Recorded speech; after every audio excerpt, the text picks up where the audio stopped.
오늘은 우리가 흘러 떠내려가지 않도록 이라는 제목으로 히브리서 2장 말씀을 함께 묵상하고 나누도록 하도록 하겠습니다. 히브리서 저자는 하나님께서 선지자들을 통하여 말씀을 전달했던 구약의 마지막 날, 결국 하나님의 아들을 보내어 직접 말씀을 하셨다고 강조를 합니다. 1세기도 끝나기 전에 하나님의 아들 예수 그리스도의 오심과 말씀하심을 다시 강조하는 이유는 당시 교회에 들어온 천사숭배 이단들 때문이기도 했지만, 예수님의 말씀을 외면하거나 경시하는 매너리즘에 빠진 당시 성도들에 대하여 각성을 촉구한 것입니다. 1절, 그러므로 우리는 들은 것에 더욱 유념함으로 우리가 흘러 떠내려가지 않도록 함이 마땅하다고 합니다. 그러므로 우리는 보다 더 진지한 관심, 주의를 어떤 것에 주어야 한다, 귀를 기울여야 한다, 마음을 써야 한다고 히브리서 저자는 말합니다. 그 어떤 것은 우리가 이전에 들었던 것, 예수 그리스도의 말씀이라는 것입니다. 이 말씀을 잊어버릴까, 이 말씀에서 미끄러질까, 떠내려갈까 염려해야 한다, 주의해야 한다라고 말합니다. 히브리서 저자가 이렇게 말하는 이유는 예수님의 오심과 가르치심, 십자가 죽으심, 부활과 성천이라는 사건이 오래전에 발생하고 교회가 생겨난 지 1세기 100년도 채 지나지 않았지만 벌써 예수님의 말씀에 대한 왜곡, 변질의 위험 징후가 곳곳에서 보이기 시작했기 때문입니다. 예수님의 말씀은 점차 멀어져 가고 교회의 관행, 사람들의 생각이 예수님의 말씀을 대체하기 시작했던 것입니다. 오늘 한국 교회 상황도 별반 다르지 않습니다. 과거 부흥했던 교회 안에서 예수님의 말씀에 열정적으로 붙잡힌 시간들도 있었지만, 오늘 교회의 상황은 변질된 성도들의 삶의 태도를 덮어주고 옹호하기에 바쁘고 말씀의 본래 의미들을 바꾸어 아전인수식 성경 해석이 넘쳐나고 있는 것입니다.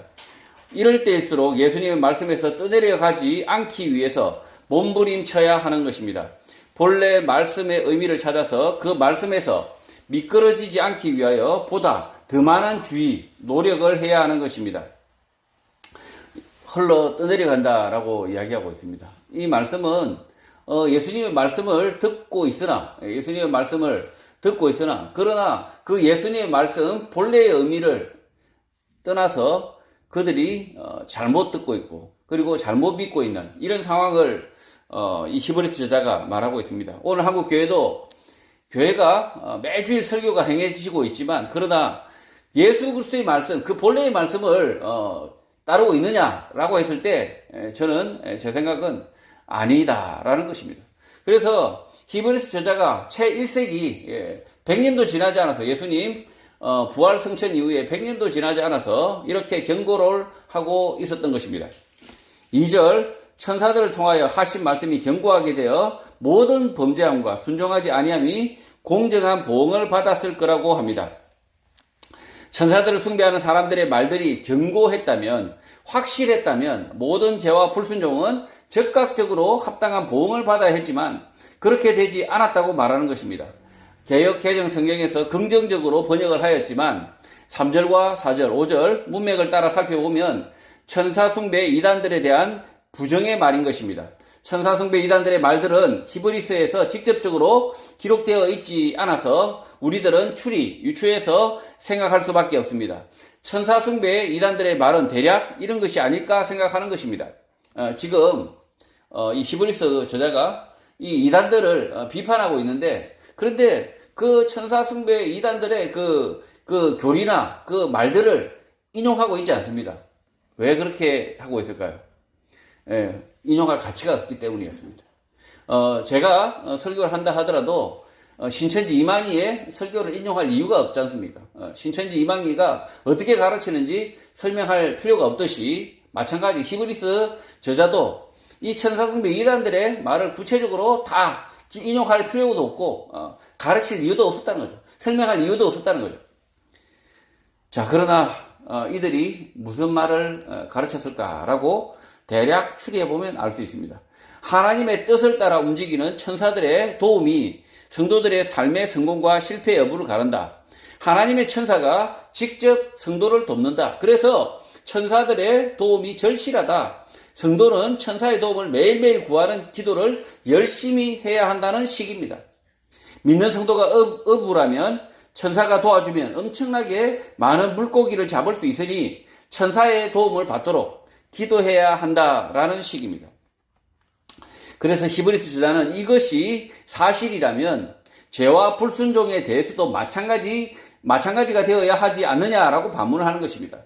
천사가 성도의 죄에 대하여 적극적인 보응을 해서 단죄해야 하지만 실제 그렇게 되지 않고 있지 않느냐라고 지적하는 것입니다. 히브리서 저자는 성도가 죄, 불순종 아래 있음에도 불구하고 천사를 통하여 적극적인 단죄가 일어나지 않는 이유를 아래 9절에서 설명을 합니다. 3절, 우리가 이같이 큰 구원을 등한히 여기면 어찌 그 보응을 피하리요. 이 구원은 처음에 주로 말씀하신 바요, 들은 자들이 우리에게 확증한 바라고 합니다. How shall we escape라고 지금 이렇게 킹 제임스 영문 성경에서는 시작을 합니다. 예수님의 큰 구원을 알지 못했다면, 경시했다면 천사 숭배 이단과 같은 거짓말에서 빠져나오지 못한다. 거짓 은혜, 거짓 위안 가운데 갇힌다는 말씀입니다. 구원의 말씀, 진리의 말씀을 주께서 직접 하셨는데 그 말씀을 들은 사람, 예수 제자들이 우리에게 확인을 시켜준다는 것입니다. 예수 그리스도의 직접적인 말씀이 아니었으면 쏘글 뻔했다는 것입니다. 4절, 하나님도 표적들과 기사들과 여러 가지 능력과 및 자기의 뜻을 따라 성령이 나누어 주신 것으로서 그들과 함께 정언하지 않으셨느냐라고 묻습니다. 하나님의 뜻을 따라 예수 제자들을 통하여 표적과 기사, 여러 가지 기적, 성령의 은사를 보여주셨는데 그 이유는 예수 그리스도의 말씀이 진리라는 것을 확정하기 위해서라는 것입니다. 예수님의 말씀, 구원의 말씀이 완전하지 않다라고 말하며 보충하는 자들이 있는데 그들이 이단이라는 것입니다. 하나님께서 제자들에게 기적, 성령의 은사를 베풀어 예수님께서 직접 하신 말씀을 전했는데 그 말씀만을 따라야 한다는 것입니다. 오늘 한국 교회에서 예수님의 말씀이 아닌 것을 가르치는 교회가 많습니다. 가르치는 사람도 그것이 예수님의 말씀과 다르다는 사실조차 모르는 경우가 태반입니다. 이단으로 확정한 자들에게서는 대략 10에서 8개, 9개가 거짓이라면 평범하게 보이는 교회조차 10에 한두 개가 거짓을 버젓이 가르치는 경우가 있습니다. 교회 안에서 가르치는 잘못된 가르침부터 가려내야 하는 것입니다. 조선사회는 거짓 가르침, 유교적 가르침 때문에 망한 나라입니다. 이런 나라를 예수님의 말씀, 기독교 정신으로 살려보겠다는 청년이 있었습니다. 이승만입니다. 1948년 8월 15일 대한민국이 건국되고 난 이후에도 여전히 유교적 가르침에 맴도는 교회, 벗어나지 못하는 교회가 부지기수입니다. 예수님의 말씀만을 따른다는 교회가 장유유서라는 거짓말을 믿고 따릅니다. 이런 유교 거짓말은 배격해야 합니다. 나이를 불문하고 서로를 존중해야 한다는 것이 예수님의 가르침입니다. 늙었다는 이유만으로 존중하는 것은 예수님의 가르침이 아니고 비진리입니다. 경로 사상은 잘못된 유교적 가르침이라 교회는 버려야 합니다. 어린 아이를 안으시고 말씀하신 예수님의 가르침을 따라 나이와 상관없이 모두를 존중해야 하는 것입니다. 유교적 거짓말 가운데 가장 뿌리 박힌 거짓말, 입신양명의 가르침을 버려야 합니다. 사람은 주의 말씀대로 사는 것이 최고의 가치일 뿐 그가 얻은 성취, 직업, 지위는 아무것도 아니어야 합니다. 그가 얻은 재물이라든지 그가 얻은 직업이라든지 그가 얻은 지위라든지 이런 것들은 아무것도 아니어야 교회라는 거죠. 산업공상 같은 직업의 귀천을 나누어 생각하는 일 또한 버려야 합니다. 남이 만들어 놓은 물건을 여기저기 옮겨 장사하는 사람이 사회에서 가장 밑바닥, 제일 아래이고 쓸만한 물건을 만드는 공업인이 그 상인들 위에 있고 상인 공업인들을 포함하여 사람들이 먹고 살 수 있는 쌀을 재배하여 제공하는 농민이 그 위에 있고 그 농민 위에 군림하고 다스리고 가르치는 선비가 제일 위다라는 계층적 생각을 버려야 하는 것입니다. 사농공상 이 순서대로 계급적인 계층적인 생각을 우리 우리 국민들이 유교적 가르침 때문에 심지어 기독교인조차도 이렇게 하고 있다는 거죠. 흰색 셔츠에 양복 입고 주일날 설교하는 목사는 주의 일을 하는 제일 높은 분이고, 주중에 잠바 입고 회사에 출근하는 집사는 세상 일을 하고 낮은 분이라는 생각은 잘못이라는 것입니다. 모든 성도는 주를 위해 살고, 모든 성도는 주님께서 맡기신 일을 하기 때문에 모두가 중요한 사람들, 귀한 사람들인 것입니다. 이 모든 성도가 주를 위해 살고, 주님께서 맡기신 그 일을 하고 있다는 거죠. 그러나 반대로 주를 위해 살지 않는 사람, 그리고 자기 일을 하는 사람, 안기할 수 있습니다. 아주 천할 수 있습니다. 천박할 수 있다는 거죠. 그래서 이 기독교인들의 세계관은 이 유교적 세계관과 완전히 결별해야 됩니다. 결별해야 되는데, 여전히 교회에서 유교적 가르침, 경로사상, 마치 아름다운 것 같죠. 예절 같고 뭔가 이 진리인 것 같지만 그렇지 않다는 거죠. 이 경로사상은 버려야 할 사상이라는 거죠. 경로가 아니라 뭡니까? 모든 사람을 어리나 늙거나 장애를 입거나 다 존중해야 된다. 편견 없이 존중해야 된다. 그게 예수님의 말씀이고 가르침이기 때문에 경로사상, 나이 들었다고 해서 떠받들어야 된다는 그런 생각은 버려야 된다는 거예요. 오늘 이 대한민국은 고령화 사회, 그러다 보니까 많은 이 노인들이 있습니다. 많은 노인들이 있고, 그러나 그렇다고 해서 이렇게 막 존중하고, 늙었기 때문에 존중하고 떠받들어야 된다는 이런 사상은 우리 사회를 멍들게 합니다. 우리 사회를 점점 더 일하지 못하게 하고 발목을 잡고 그렇게 합니다. 그렇지 않습니다. 늙거나 젊거나 일할 수 있으면 일해야 됩니다. 스스로 일할 수 있으면 일하는 것이 바른 가르침이라는 거죠. 경로사상 이런 것에 붙잡혀 있으면 안 된다는 거죠. 사회가 늙어버린다는 거죠. 사회가 활력을 잃어버린다는 거죠. 5절, 하나님이 우리가 말하는 바 장차 올 세상을 천사들에게 복종하게 하심이 아니라고 합니다. 장차 올 세상은 천사들에게 복종하도록 계획하신 바가 아니라 예수 그리스도의 말씀에 복종하게 하신다. 예수님의 말씀을 믿는 성도들에게 맡기신다는 것입니다. 천사숭배 이단들은 하나님의 천사들이 악인들을 징벌하러 온다고 거짓말을 하고 있었는데, 히브리서 저자 우리가 늘 말해왔듯이 예수 그리스도의 말씀에 다가올 세상은 복종할 것이고 믿는 성도들에게 맡겨진다고 반박을 하는 것입니다. 지금 다가올 세상, 지금 이 대한민국 이 사회를 말하는 거죠. 이 세상이 천사들에게 복종하도록 되어졌습니까?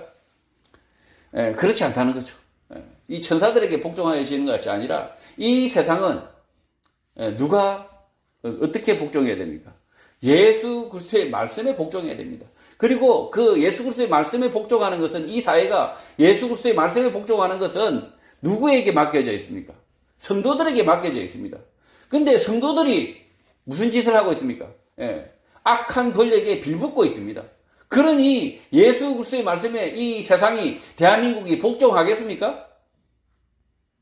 예수 그리스도의 말씀이 아니라 권력자의 그 정치인들의 빌붙는데 교회가 어떻게 되겠습니까? 그러니 이 천사에 복종하는 나라가 올 것이다. 그렇게 이상향을 꿈꾸는 희한한 사람들이 생겨난다는 거죠. 이 세상 나라는 예수 그리스도의 말씀에 복종하는 나라가 되도록 성도들은 나라 정치에 마음을 쏟아야 합니다. 이 땅의 나라에도 무관심하면서 하나님 나라에 관심을 가진다는 것은 거짓말입니다. 이 땅의 나라에서 의로움을 구하지 않는 자는 하나님 나라에 들어가지 못하는 게 당연합니다. 그러니 기독교인 성도라면 반드시 세상의 나라 또한 예수 그리스도의 말씀에 복종할 수 있도록 정치 문제에 참여하여 말하고 행동하며 살아야 하는 것입니다. 이 성도에게 맡기셨다는 거예요. 성도. 이 장차 올 세상의 권력은 누구에게 맡겼느냐? 성도에게 맡겼다. 이 성도에게 맡기는데 성도 제멋대로 하라는 것이 아니라 뭡니까? 예수 그리스도의 말씀에 복종하도록 해야 된다는 거죠. 이 대한민국은 예수 그리스도의 말씀, 하나님의 말씀에 복종하도록 해야 될 의무가 교회 성도들에게 있다는 거죠. 그런데 엉뚱한 공약을 내걸고 엉뚱한 헛소리를 찍찍하고 있는 이런 세상 정치인들에게 표를 주는 이런 교회가 천당 가겠습니까? 하나님의 말씀에 복종하지 않는데 이런 교회당, 이런 성도들이 천당에 가겠냐고요. 하나님의 나라에 한 표 하지 않으면서 어떻게 하나님 나라에 들어가냐 이 말이에요. 그럴 일이 전혀 없다. 그의 나라와 그의 의를 구하지 않으면서 하나님 나라에 들어갈 생각은 꿈에도 꾸지 말아야 되는 거죠. 6절 그러나 누구인가가 어디에서 증언하여 이르되 사람이 무엇이기에 주께서 그를 생각하시며 인자가 무엇이기에 주께서 그를 돌보시나이까 라고 묻습니다. 이 말씀은 시편 8편 4절의 말씀을 인용한 것입니다. 히브리서 저자는 이 말씀 구절이 다윗이 지은 시라는 사실을 잘 알고 있지만 어느 곳에서 누구인가 이렇게 증언했다. 모른 채 하는 것입니다. 시편 8편 4절입니다. 사람이 무엇이기에 주께서 그를 생각하시며 인자가 무엇이기에 주께서 그를 돌보시나이까. 다윗은 하나님 앞에서 세 가지 질문을 합니다. 첫 번째, 사람이 무엇입니까? 라고 묻습니다. 다윗의 이 질문은 사람의 근원, 지으심에 대하여 물은 것입니다. 다윗의 깨달음은 아담과 하와의 창조뿐만 아니라 이후 태어나는 모든 사람도 하나님께서 창조하신다라는 것입니다. 창조 이후 태어난 모든 사람도 하나님의 지으신 바이고 아담에게 자유가 있었고 순종과 타락이 있었듯이 모든 사람에게 자유 선택이 주어지고 순종과 타락을 경험하게 된다는 것입니다.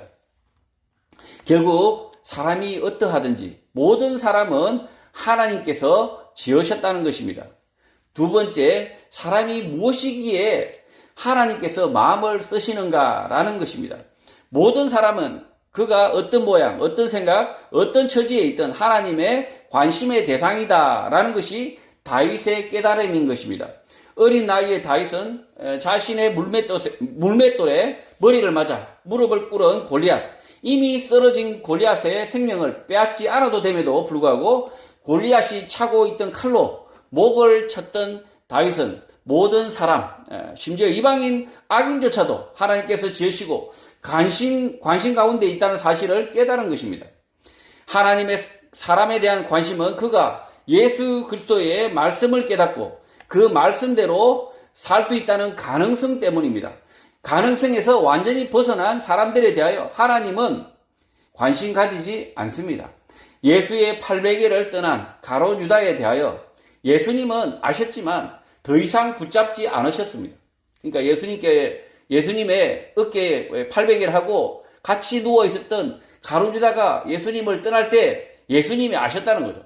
예수님이 아시고 가룟 유다를 다시 붙잡을 수 있었지만 일어나셔가지고 가룟 유다를 붙잡을 수 있었지만 또 한 번 더 설득할 수 있었지만 예수님의 800일을 떠난 가룟 유다에 대하여 예수님은 더 이상 붙잡지 않으셨다는 겁니다. 그래서 이 하나님의 관심은 돌이킬 수 있는 사람, 예수 그리스도의 말씀으로 돌아올 수 있는 가능성이 있는 사람, 그 사람에 대해서 하나님께서 관심이 있으시지 하나님을 완전히 떠나서 죄의 길 그리고 마귀의 종로로 타는 사람들에게까지 있지 않다는 거죠. 세 번째, 다윗은 주께서 사람인 우리에게 찾아오신다, 성육신 하신다는 사실을 깨닫게 됩니다.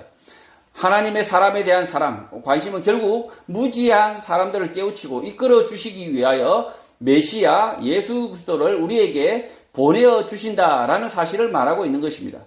구약의 다윗조차 이렇게 세 가지 질문, 깨달음을 증언하고 있는데 하나님의 천사가 악한 세상에서 악인들을 징벌하고 다스릴 것이다 라고 가르치는 천사 숭배, 이단의 가르침은 허구다, 새빨간 거짓말이다 라고 지적하는 것입니다. 이 사람이 무엇이 간데 바로 하나님, 바로 밑이라는 거죠. 천사는 그 밑바닥이라는 거죠. 그런데 그 천사가 사람을 다스리고 그리고 징벌한다, 말이 안 된다는 거죠. 다윗의 이 증언을 요약하면 하나님의 지으심 가운데 태어난 사람은 하나님의 사랑 가운데 악을 미워하고 의로운 자신의 삶을 자유롭게 살아야 하는데 그 삶의 길은 하나님께서 이 땅에 보내신 예수 그리스도를 알고 그 예수 그리스도의 말씀을 따르는 것, 순종하는 것이다라는 것입니다. 7절, 그를 잠시 동안 천사보다 못하게 하시며 영광과 존귀로 관을 씌우셨다고 합니다. 시편 8편 5절을 인용한 말씀입니다. 예수 그리스도께서 잠시 동안 사람보다 천사보다 못하게 하셨다. 십자가의 낮아지심, 십자가의 순환당하심을 다윗이 성령의 감동 가운데 깨닫고 노래한 것입니다. 이렇게 낮아지신 예수 그리스도는 곧 부활하셔서 영광과 존귀로 관을 쓰셨다고 합니다. 이 말씀 9절 뒤에 개역 개정 성경과는 달리 킹 제임스 영문 성경에서는 한 구절이 더 붙어 있습니다. And this to set him over the works of the hands, 이렇게 더 붙여져 있습니다. 하나님의 손의 일들을 예수 그리스도께 맡겼다라는 표현입니다. 하나님의 손의 일들을 예수 그리스도께 맡겼다라는 것은 세상 모든 일들을 주께 맡겼다. 세상 마지막 날에 공의의 심판주로 맡기셨다라는 것입니다. 8절, 만물을 그 발 아래 복종하게 하셨느니라 하였으니 만물로 그에게 복종하게 하셨은즉 복종하지 않은 것이 하나도 없어야 하겠으나 지금 우리가 만물이 아직 그에게 복종하고 있는 것을 보지 못하고 있다고 말합니다. 시편 8편 6절의 말씀 인용이지만 히브리서 저자가 몇 구절 더 덧붙였습니다. 하나님은 만물을 예수 그리스도의 발 아래 복종하게 하셨다고 합니다.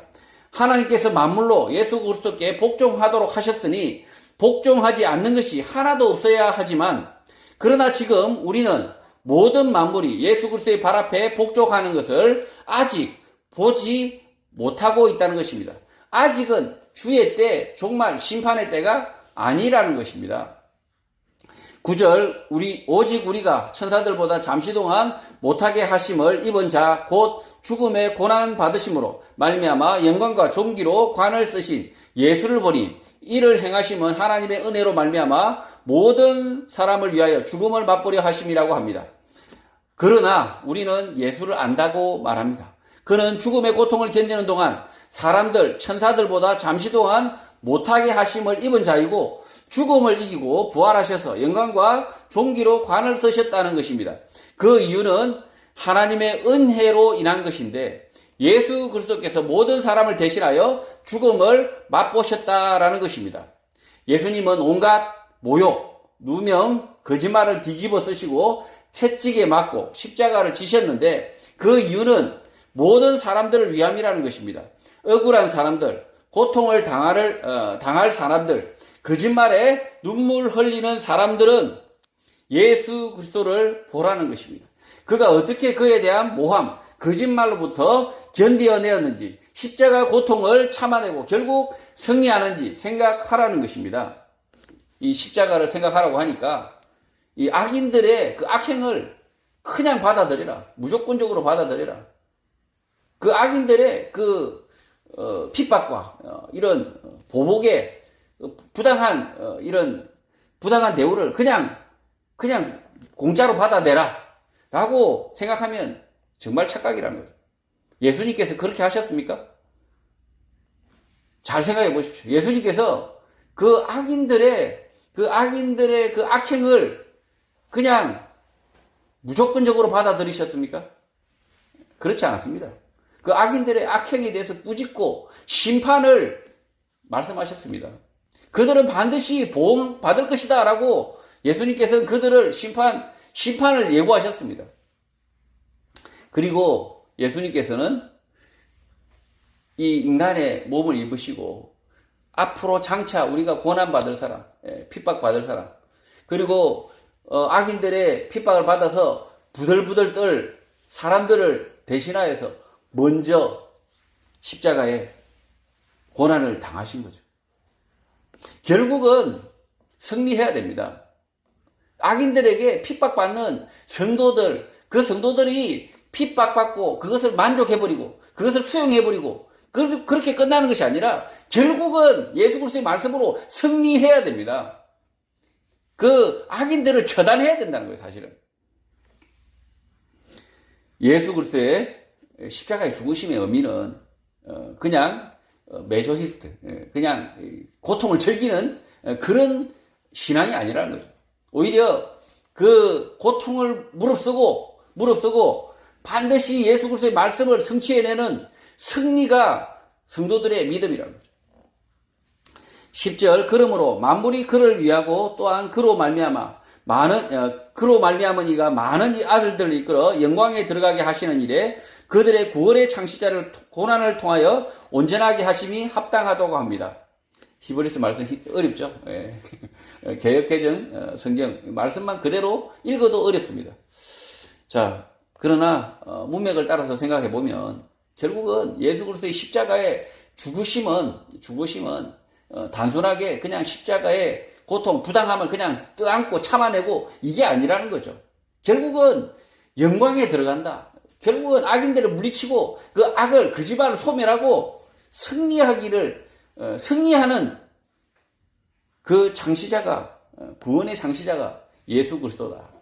그 승리의 문을 여시는 분이 예수 그리스도다라고 지금 이야기하고 있는 거죠. 그래서 모든 만물이 예수 그리스도 앞에 나아간다. 이끌려 나온다라고 말합니다. 또 예수 그리스도는 모든 것이고 모든 것은 예수 그리스도로 인하여 존재하고 많은 아들들을 영광으로 이끈다는 것입니다. 예수 그리스도의 고난은 구원의 대장 되신 그의 구원을 온전하게 하는 것, 그의 승리를 온전하게 하는 것, 완벽하게 하는 것이라는 것입니다.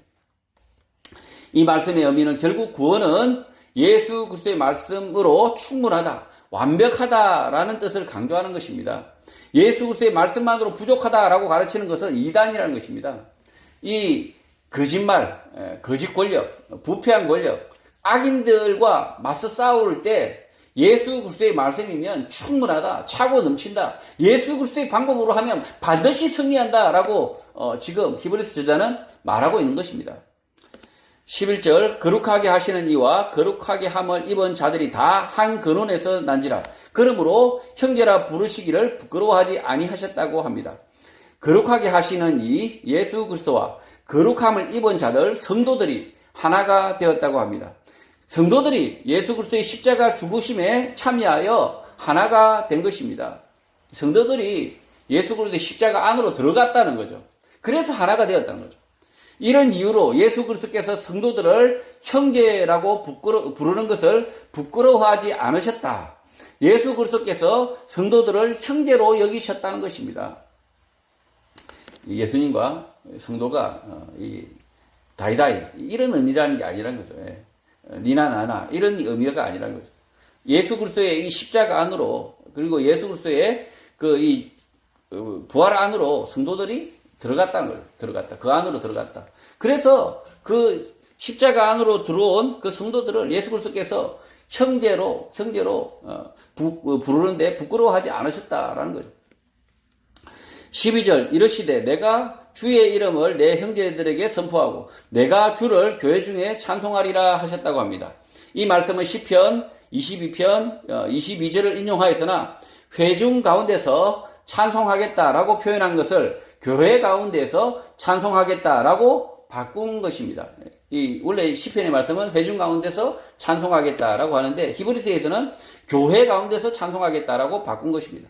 이렇게 표현을 바꾼 이유는 아마도 일반 회중 가운데보다 교회 안에가 좀 더 쉬울 것 같아서 이렇게 표현한 것 같습니다. 시편 22편 22절입니다. 제가 읽겠습니다. 내가 주의 이름을 형제에게 선포하고 회중 가운데서 주를 찬송하리이다. 주의 이름, 예수 그리스도의 이름을 내 형제들에게 선포하겠다, 인정하겠다라고 말합니다. 자기 가족, 형제들 가운데서 예수 그리스도가 구원해 주시다, 그만 따라야 한다라는 자신의 믿음, 생각을 알리겠다, 선언하겠다는 것입니다. 또 선언할 뿐만 아니라 교회에 참여하여 주를 찬송하겠다라고 말하는 것입니다. 복음을 들은 성도는 먼저 자신의 가족, 형제들에게 자신의 믿음을 알려야 합니다. 선언해야 합니다. 나의 생각이 아니라 예수 그리스도의 말씀대로 살아보겠다라고 선언하고 그 말씀대로 진짜 살아내고 교회에 참여하여 자신이 예수 그리스도의 말씀대로 살아봤더니 그 말씀이 정말 진리였다라고 찬송을 해야 한다는 것입니다. 주일 모여서 찬송과 노래를 부르는 것이 찬송이 아니라 예수 그리스도의 말씀대로 말하고 행동해 봤더니 그 말씀이 정말 진리였다라는 감정이 찬송이라는 것입니다. 지금 이 시편의 말씀을 보면 이 내 가족, 내 그 형제들에게 일단 먼저 예수 그리스도의 주되심을 선포하고 나는 그 주만 따르겠다라고 선포를 하고, 그리고 나와서 회중에게 가서 이렇게 회중 앞에서 자기의 신앙을 고백한다는 거죠. 그런데 어떤 사람은 자기가 주일날 교회 간다는 이 사실도 숨기고 그러면서 조용하게 신앙생활한다. 이거는 모순이라는 거죠. 이건 잘못된 것이라는 거죠. 이 가족들에게 먼저 설득을 해야 됩니다. 그러나 설득이 안 되면 그냥 선언해야 된다. 선언. 나는 예수 그리스도의 말씀으로 내 인생을 살겠다라고 선언해야 된다는 거죠. 그래서 그 가족들이 그 선언을 들어야 된다는 거죠. 그리고 나서 회중 가운데 나는 예수 그리스도의 말씀만으로 살겠다라고 찬송해야 된다. 그 찬송은 그냥 입으로만 하는 찬송이 아닙니다. 우리가 회중 가운데서 하는 이야기는 뭡니까? 결국은 내가 이 땅에서 진짜 그 예수 그리스도의 말씀과 그 예수 그리스도의 말씀으로 행동하고 말하고 행동하고 그렇게 사는 모습을 보여야 한다는 거죠. 말만 그렇게 하면 안 된다는 거죠. 13절, 또다시 내가 그를 의지하리라 하시고 또다시 볼지어다 나와 및 하나님께서 내게 주신 자녀라 하셨다고 합니다. 이 말씀은 이사야 8장 18절의 말씀 인용입니다. 이사야 8장 18절입니다. 보라, 나와 및 여호와께서 내게 주신 자녀들이 이스라엘 중에 징조와 예표가 되었나니 이는 시온산에 계신 만군의 여호와께로 말미암은 것이니라. 이사야 선지자는 자신과 하나님께서 주신 자신의 자녀들이 이스라엘 중에서 징조, 사인, 시그널, 그리고 예표, 이적이 되었다고 말합니다. 이사야와 그의 자녀들은 자신들의 삶을 통하여 시온산에 계신 만군의 여호와를 보여줬다는 것입니다. 믿음으로 살았다는 것입니다. 이사야 선지자가 자신과 자신의 자녀들이 이 이스라엘 중에서 이 하나님의 그 하나님 되심을 드러내는 사인이다, 간판이다 라고 이야기하는 거죠. 이사야 선지자와 그 가족이 어떻게 살았을지 우리가 보지 않아도 이런 고백 가운데 쉽지 않잖아요. 내가 하나님의 살아계심의 징표다라고 말할 수 있겠습니까? 이사야 선지자가 이렇게 담대하게 말할 수 있는 이유는 이사야와 그의 자녀들이 어떻게 살았는지 뻔하다는 거죠. 히브리서 저자는 지금 이 상황을 이사야 선지자 가족의 재현, 반복이라고 말하는 것입니다. 킴 제임스 영문 성경을 보면 and again이라고 말하고 있습니다. 히브리서 2장 킴 제임스 영문 성경을 보면 13절을 보면 and again 두 번을 반복하고 있습니다. 히브리서 저자는 이스라엘의 많은 사람들이 타락하여 믿음을 떠났음에도 불구하고 이사야 선지자가 그랬던 것처럼 나는 하나님을 의지한다, 신뢰한다 라고 확신에 차서 말하고 있고, 이사야 선지자가 나와 하나님이 주신 내 자녀들의 믿음을 보라 라고 말했는데 and again, 또다시 히브리서 저자인 자신과 하나님께서 나에게 주신 성도들, 자녀들을 주목해서 보라고 말하는 것입니다. 지금 히브리서 저자와 그 교회를 다시 보라라는 거죠.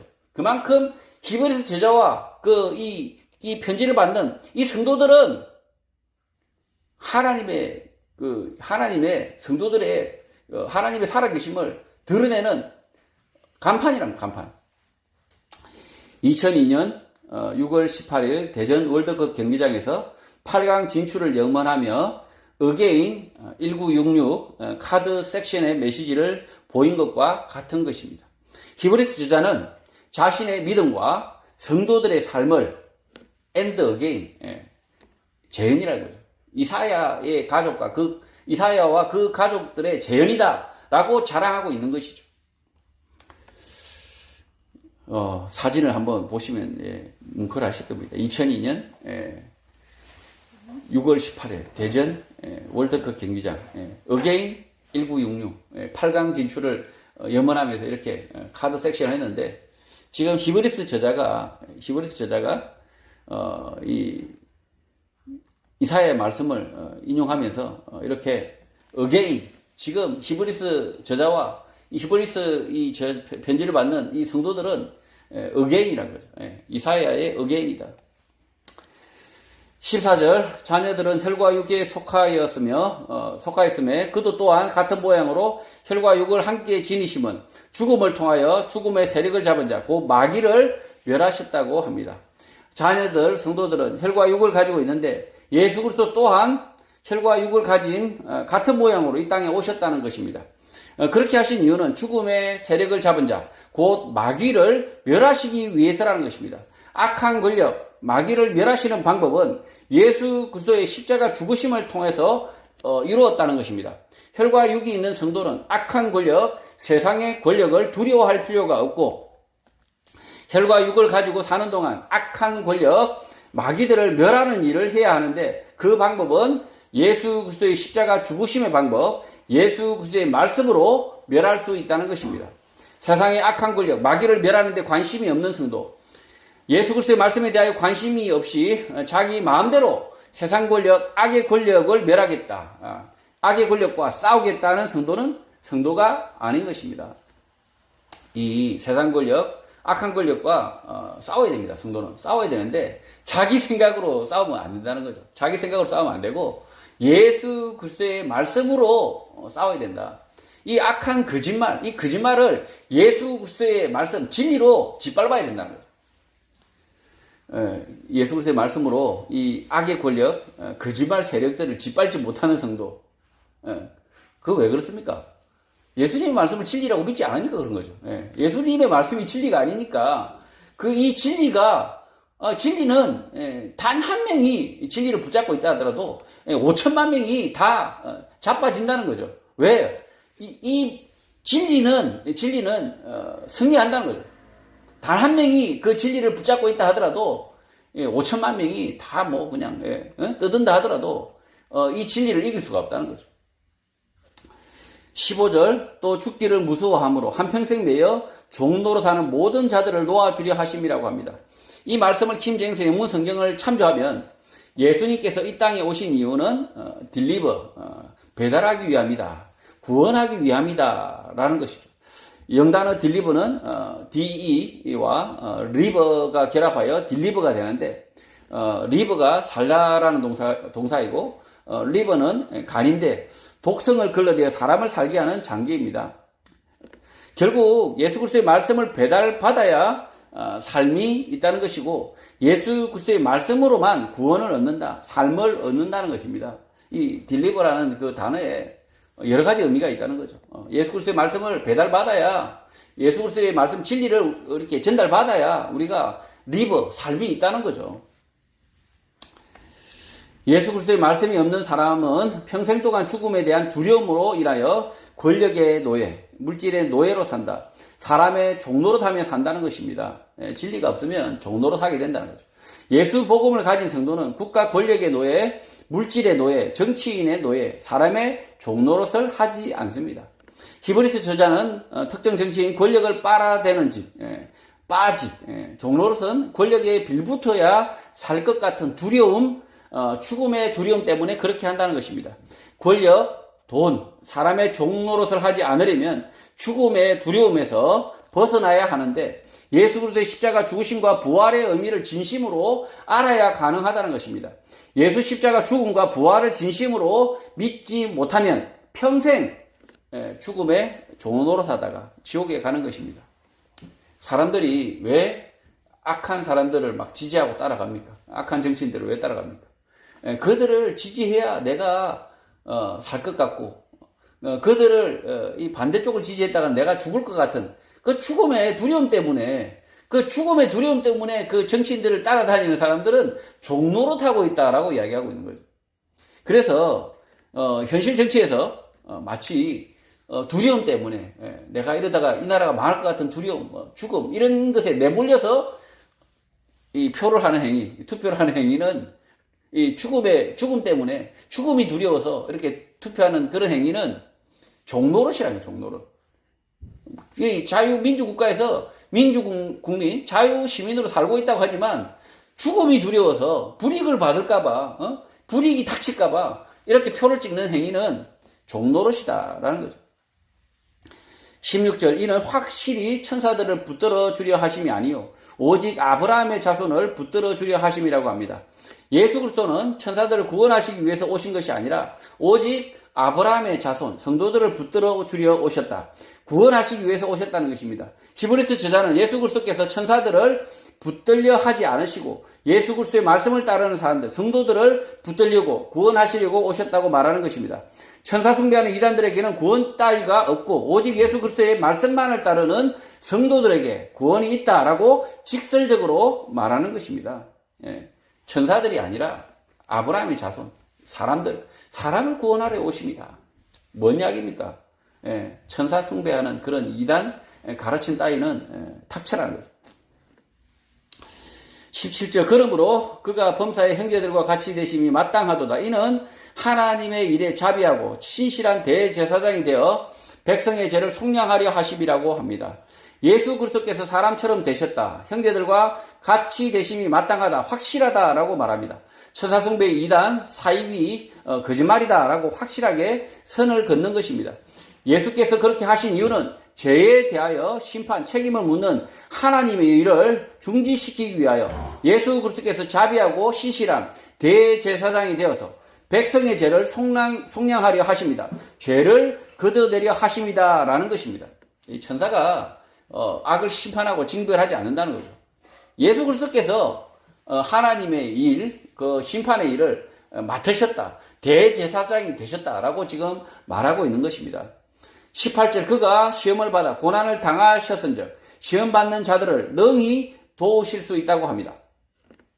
예수 그리스도께서 시험을 받아 고난을 당하셨기 때문에 그는 시험 받는 자들의 구조자가 되신다, 돕는 자가 되신다는 것입니다.